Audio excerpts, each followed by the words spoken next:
दोस्तों, अगर आप एक 12th पास एस्पिरेंट हो और 2025 में एक बढ़िया सरकारी नौकरी लेना चाहते हो तो आज का ये वीडियो स्पेशल आपके लिए ही है, क्योंकि इस वीडियो में हम बात कर रहे होंगे एक ऐसी वैकेंसी के बारे में जो कि आपको इसी साल एक बहुत ही जबरदस्त सरकारी विभाग के अंदर बहुत ही बढ़िया पोस्ट के ऊपर बहुत ही बेहतरीन सैलरी वाली नौकरी दिलाएगी। तो आगे इस वीडियो में इस सरकारी नौकरी के बारे में आपको संपूर्ण जानकारी देने वाला हूं कि भाई ये नौकरी कब निकलने वाली है, ऑनलाइन फॉर्म कब स्टार्ट होंगे, एग्जाम कब कंडक्ट कराया जाएगा, इसका पूरा एग्जाम पैटर्न सिलेबस आपको पहले ही अच्छे से समझा दूंगा। साथ ही दोस्तों, सिलेक्शन होने के बाद कितनी सैलरी आपको मिलेगी, एज लिमिट की क्या सीमा है, साथ ही क्वालिफिकेशन इसमें क्या मांगी जाती है। इस वैकेंसी की सबसे अच्छी बात यह है कि इसमें कोई भी फिजिकल एलिजिबिलिटी क्राइटेरिया नहीं मांगा जाता, कोई दौड़ वगैरह इसमें नहीं कंडक्ट कराई जाती, साथ ही दोस्तों कोई इंटरव्यू वगैरह यहां पर नहीं होता है। तो बहुत ही बढ़िया, बहुत ही प्यारी सी सरकारी नौकरी है। मेल और फीमेल दोनों ही कैटेगरी कैंडिडेट एलिजिबल होती है। ऑल इंडिया की एक वैकेंसी होती है।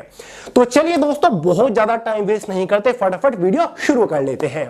जी हां दोस्तों, मैं बात कर रहा हूं एसएससी सीएचएसएल रिक्रूटमेंट 2025 के बारे में। देखिए दोस्तों, हर साल एसएससी स्टाफ सिलेक्शन कमीशन के through CHSL combined higher secondary level के अंदर जूनियर सेक्रेटरी असिस्टेंट की पोस्ट के ऊपर वैकेंसी निकलती है, जो कि एक क्लरिकल पोस्ट है, ग्रुप सी की पोस्ट है, लेवल 2 की पोस्ट होती है।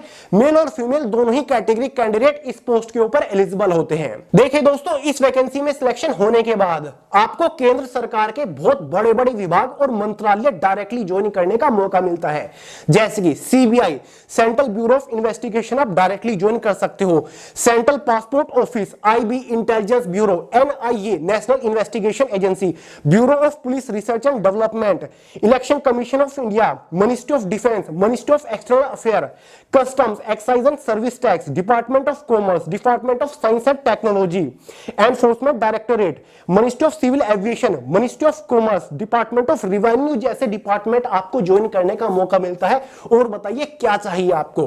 देखिए दोस्तों, इस वैकेंसी के लिए ऑनलाइन फॉर्म अप्लाई करने के लिए जनरल ओबीसी ईडब्ल्यूएस वालों के लिए 100 रुपए फॉर्म फीस चार्ज किए जाते हैं। एसटी एससी फीमेल पीएच वालों के लिए कोई भी फॉर्म फीस चार्ज नहीं किया जाता। तो चलिए सबसे पहले इसके एलिजिबिलिटी क्राइटेरिया को डिस्कस करते हैं, उसके बाद मैं आपको बताऊंगा कि भाई इस बार ये वैकेंसी कब आ रही है, ऑनलाइन फॉर्म कब से स्टार्ट हो रहे हैं, एग्जाम कब कंडक्ट कराया जाएगा। साथ ही दोस्तों, इस एग्जाम को क्रैक करने के लिए कम से कम आपको कितने नंबर लाने होंगे, प्रीवियस ईयर की कट ऑफ भी आपके साथ डिस्कस करूंगा। तो वीडियो बड़ा ही इंटरेस्टिंग रहेगा।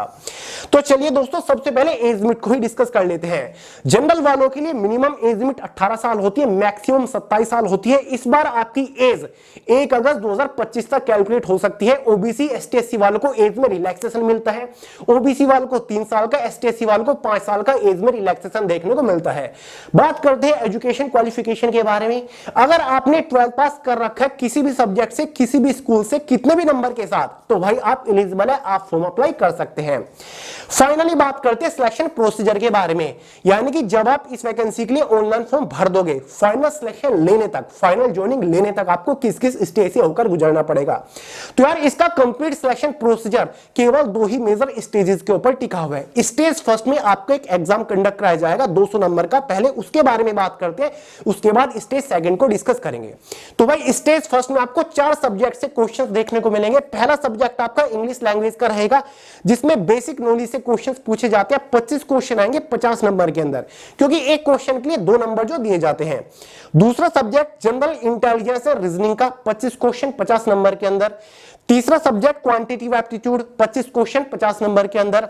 चौथा सब्जेक्ट जनरल अवेयरनेस का 25 क्वेश्चन 50 नंबर के अंदर। इसी के बेसिस पर एग्जाम में 100 क्वेश्चन आते हैं, 200 नंबर का पेपर रहता है, 60 मिनट क्वेश्चन पेपर की टाइम ड्यूरेशन रहती है, 0.50 मार्क्स के एग्जाम में नेगेटिव मार्किंग रहती है। देखिए दोस्तों, ये एग्जाम होने के बाद कैटेगरी वाइज एक इनिशियल क्वालिफाइंग कट ऑफ बनती है, जो कि डिसाइड करेगी कि क्या आप सेकंड स्टेज के लिए क्वालिफाई कर रहे हो या फिर नहीं कर रहे हो। खास बात यह है कि ये एग्जाम जस्ट क्वालिफाइंग नेचर है, आपको क्वालिफाई करके आगे बढ़ना है। इस एग्जाम के जो मार्क्स होंगे ना, वो फाइनल कट ऑफ को इफेक्ट नहीं करेंगे। अब आप पूछोगे कि भैया पिछले साल की कट ऑफ क्या थी, एक बार जरा बता दीजिएगा। 200 नंबर में से जनरल वालों की पिछले साल क्वालिफाइंग कट ऑफ 157 नंबर थी, एससी कैटेगरी की 139, एसटी कैटेगरी की 129, ओबीसी वालों की 156, ईडब्ल्यूएस वालों की 150 नंबर पर कट ऑफ गई थी। हर साल कट ऑफ इसी के आसपास रहती है, 2-4 नंबर ऊपर 2-4 नंबर नीचे रहती है। क्लियर है? ये प्रीवियस ईयर 2024 की कट ऑफ मैंने आपके साथ शेयर करी। फिर से सुन लीजिए, ये एग्जाम क्वालिफाइंग नेचर होता है, क्वालिफाई करना है, फाइनल मेरिट में ये नंबर नहीं जुड़ते। सिलेबस आपको आगे बताऊंगा, पहले स्टेज सेकंड के बारे में सुन लीजिए। देखिए दोस्तों, स्टेज सेकंड का एग्जाम भी कुछ इसी तरीके का है, सिलेबस बिल्कुल सेम है, बस पैटर्न में थोड़ा सा डिफरेंस है। आपके एग्जाम में वही 4-5 सब्जेक्ट होंगे जिसमें आपका मैथमेटिकल एबिलिटी होगा, वही मैथ से सब्जेक्ट क्वेश्चन आएंगे, 30 क्वेश्चन आएंगे। फर्क इतना है कि यहां पर एक क्वेश्चन के लिए 3 नंबर दिए जाएंगे। तो भाई ये 30 क्वेश्चन कितने नंबर के हो गए आपके? 90। दूसरा सब्जेक्ट रीजनिंग और जनरल इंटेलिजेंस रहेगा, 30 क्वेश्चन 90 नंबर के अंदर, ठीक है। तो टोटल मैथ और रीजनिंग के सब्जेक्ट को मिलाकर क्वेश्चन कितने हो गए? 60 हो गए। टोटल नंबर कितने हो गए? 180 हो गए, क्योंकि एक क्वेश्चन के लिए 3 नंबर दिए जा रहे। तो इन 60 क्वेश्चन को सोल्व करने के लिए आपके पास 1 घंटा अलग से रहेगा। उसके बाद इंग्लिश लैंग्वेज एंड कॉम्प्रिहेंशन का सब्जेक्ट रहेगा, फर्क इतना है 30 की जगह 40 क्वेश्चन आएंगे, वही एक क्वेश्चन के लिए 3 नंबर दिए जाएंगे। दूसरा सब्जेक्ट जनरल अवेयरनेस का रहेगा, यहां पर केवल 20 ही क्वेश्चन आएंगे, एक क्वेश्चन के लिए वही 3 नंबर दिए जाएंगे। टोटल 60 क्वेश्चन हो गए और इन 60 क्वेश्चन को सोल्व करने के लिए आपके पास फिर से 1 घंटा अलग से रहेगा। एक और 5वां सब्जेक्ट इसमें होता है, नाम मात्र का होता है, बेसिक कंप्यूटर नॉलेज का। कंप्यूटर के कुछ बेसिक क्वेश्चन पूछे जाते हैं और जस्ट 15 ही क्वेश्चन पूछे जाएंगे, एक क्वेश्चन के लिए वही 3 नंबर दिए जाते हैं, इसलिए 45 नंबर का कंप्यूटर का सेक्शन हो गया। और इन 15 क्वेश्चन को सोल्व करने के लिए आपके पास 15 ही मिनट रहती है। खास बात यह कि कंप्यूटर वाला सेक्शन क्वालिफाइंग नेचर होता है, इसके नंबर भी फाइनल मेरिट में नहीं जुड़ते, जस्ट आपको क्वालिफाई करना, आगे बढ़ना है। अब देखिए दोस्तों, इसी दिन आपका एक स्किल टेस्ट भी होने वाला है, टाइपिंग टेस्ट होगा। या तो आप हिंदी की टाइपिंग कर लो या फिर इंग्लिश की टाइपिंग कर लो। इंग्लिश की टाइपिंग करना चाहती हो तो 35 वर्ड पर मिनट की स्पीड निकालनी होगी, हिंदी की टाइपिंग करना चाहती हो तो 30 वर्ड पर मिनट की स्पीड निकालनी होगी। टाइपिंग टेस्ट 10 मिनट का होता है, यानी कि 10 मिनट में इंग्लिश वालों को 350 वर्ड टाइप करने हैं, हिंदी वालों को 300 वर्ड टाइप करके दिखाने होते हैं। क्वालिफाइंग नेचर होता है, कोई नंबर नहीं दिया जाएगा स्किल टेस्ट के लिए। उसके बाद बारी आती है फाइनल मेरिट की, फाइनल सिलेक्शन की, जो कि इसी एग्जाम के मार्क्स के बेसिस पर बनेगी। टोटल मार्किंग कितनी हो जाती है इसकी? 360, क्योंकि दोस्तों 180 नंबर आपके हो जाते हैं मैथ और रीजनिंग के, और भाई 180 नंबर जीएस और आपके इंग्लिश के हो जाते हैं। दोनों को जोड़कर एक फाइनल मेरिट बनती है 360 नंबर में से, ठीक है। और ये फाइनल मेरिट आपकी category wise, general, OBC, EWS, ST, SC wise तो रहती है, साथ ही डिपार्टमेंट वाइज भी रहती है, जिसके बेसिस पर आपको डिपार्टमेंट दिया जाता है। जैसे कि सीबीआई डिपार्टमेंट की जनरल, ओबीसी, एसटी, एससी की कट ऑफ अलग, एनआईए नेशनल इन्वेस्टिगेशन डिपार्टमेंट की जनरल, ओबीसी, एसटी, एससी की कट ऑफ अलग, election commission of India general, OBC, ST, SC की कट ऑफ अलग। जिस भी डिपार्टमेंट की कट ऑफ में आप फिट बैठोगे, फाइनली उसी डिपार्टमेंट में आपको पोस्टिंग दी जाएगी। आपकी जानकारी के लिए बता दूं, सीबीआई जैसे डिपार्टमेंट की कट ऑफ सबसे हाई जाती है, ठीक है दोस्तों। तो भाई ये है, इस बेसिस पर आपका फाइनल सिलेक्शन होगा। अब दोस्तों आगे बढ़ने से पहले सिलेबस के बारे में बात करेंगे। इसके एग्जाम का complete detail syllabus, subject wise, topic wise PDF form में मैंने way to success Telegram channel के अंदर प्रोवाइड करा दिया, जिसका लिंक इसी वीडियो के नीचे डिस्क्रिप्शन बॉक्स में है। वहां से पूरे सिलेबस को पीडीएफ फॉर्मेट में अपने मोबाइल फोन के अंदर इजीली डाउनलोड करके देख सकते, समझ सकते हैं कि भाई किस सब्जेक्ट के अंदर से कौन से टॉपिक के ऊपर मोस्टली फोकस करना है। तो टेलीग्राम चैनल का लिंक कहां पर है? इसी वीडियो के नीचे डिस्क्रिप्शन बॉक्स में, 2 बार बता दिया। और दोस्तों ये जो टियर सेकंड का एग्जाम है ना, जिसको हम मेंस एग्जाम कह सकते हैं, इसमें भी 0.50 मार्क्स की नेगेटिव मार्किंग रहती है और एग्जाम आपका बायलिंगुअल हिंदी और इंग्लिश में रहता है। अब फाइनली बात करेंगे सिलेक्शन होने के बाद सैलरी कितनी मिलेगी। देखिए दोस्तों, ये एक ग्रुप सी की पोस्ट है, 1900 रुपए ग्रेड पे वाली ये पोस्ट है, लेवल 2 की ये पोस्ट है। तो इस पोस्ट के ऊपर आपकी इनिशियल इनहैंड सैलरी, मतलब शुरुआती सैलरी जस्ट आफ्टर सिलेक्शन, पहले ही महीने से आपको कितनी तनख्वाह मिलेगी? 40 से 42,000 रुपए महीना आपकी सैलरी रहेगी। सैलरी काफी बढ़िया हो चुकी है। अगले साल से तो आपका डीए भी लगभग 54% हो चुका होगा बेसिक सैलरी का। तो सैलरी आपकी फटाफट इंक्रीज हो रही है और फाइनल सैलरी इसी पोस्ट के ऊपर 1 लाख रुपए से ज्यादा हो जाती है। तो सैलरी के यार कोई भी वांदे यहां पर नहीं है।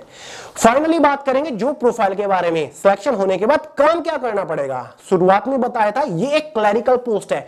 सिलेक्शन होने के बाद हमेशा आपको ऑफिस सेक्शन के अंदर रहकर कंप्यूटर बेस्ड, कंप्यूटर रिलेटेड काम करना होता है। कोई भी फील्ड या फिर फिजिकल ड्यूटी आपको नहीं करनी, मस्त 9 to 5 की ऑफिस सेक्शन की जॉब आप कर रहे होंगे। जॉब लोकेशन के बारे में बात करें, कहां पर पोस्टिंग होगी? देखिए दोस्तों, ऑल ओवर इंडिया के अंदर आपकी पोस्टिंग हो सकती है। आपको अपने होम स्टेट में भी जॉब लोकेशन लोकेशन देखने को मिल जाती है, क्योंकि केंद्र सरकार के जितने भी बड़े बड़े विभाग हैं इनके regional offices all over India के अंदर हर एक स्टेट में फैले हुए हैं, तो आपको अपने होम स्टेट में भी जॉब लोकेशन मिल जाती है। वहीं पर एग्जाम सेंटर्स भी ऑल ओवर इंडिया के अंदर रहेंगे, आपको अपने आसपास के शहर में एग्जाम सेंटर देखने को मिल जाता है। अब फाइनली बात करेंगे कि भाई इस बार आपको यह वैकेंसी कब देखने को मिलेगी। दोस्तों लास्ट ईयर 2024 के अंदर इस वैकेंसी के लिए ऑनलाइन फॉर्म अप्रैल महीने के अंदर निकले थे, तो भाई इस बार भी यह वैकेंसी आपको अप्रैल महीने के अंदर ही देखने को मिलेगी। क्लियर है? साथ ही एग्जाम इसका वही जून जुलाई महीने के अंदर कंडक्ट करा लिया जाएगा। तो कुल मिला के अब से आपके पास 6 से 7 महीने का टाइम है एग्जाम के लिए, तो भाई आप जबरदस्त तैयारी कर सकते हो और ये बेहतरीन सी प्यारी सी सरकारी नौकरी चुटकियों में उठा सकते हो, क्योंकि दोस्तों टाइम काफी बढ़िया आपके पास।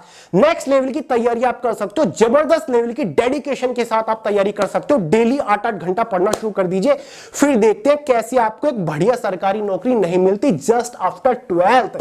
बाकी मैं तो आपके साथ खड़ा ही हूं, कोई भी डाउट हो कुछ भी पूछना बिंदास कमेंट करके पूछेगा, आपकी कमेंट का आंसर करने की पूरी कोशिश करूंगा।